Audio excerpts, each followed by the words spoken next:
Sige, fire. Ako si Wilfredo Pandili, taga Santiago, Caraga, Davao Oriental.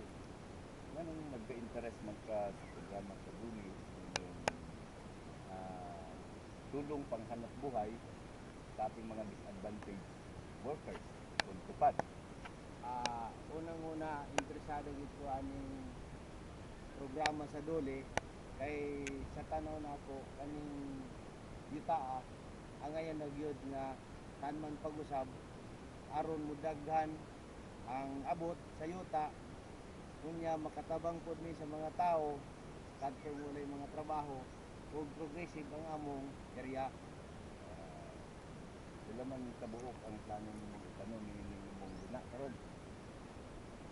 Kani sa plano nako murag dagan-dagan yun pero kay limitado man ang gihatag sa dole sa amuha nga ang gusto lang ipatanom sa amuha is 100 lang kabuok.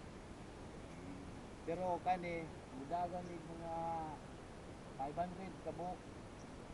Unsa man ang madawat nimo sa hinanaling o short term na benepisyo niining imong ning atong programa sa Duli? Ang madawat namo aning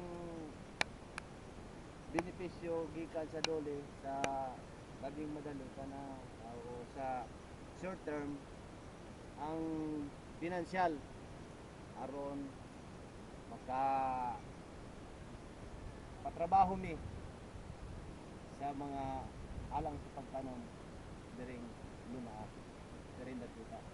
Karon unsa man ang imong madawat in the long term o sa umaabot nga inyong madawat nga isip makatabang sa imong pamilya?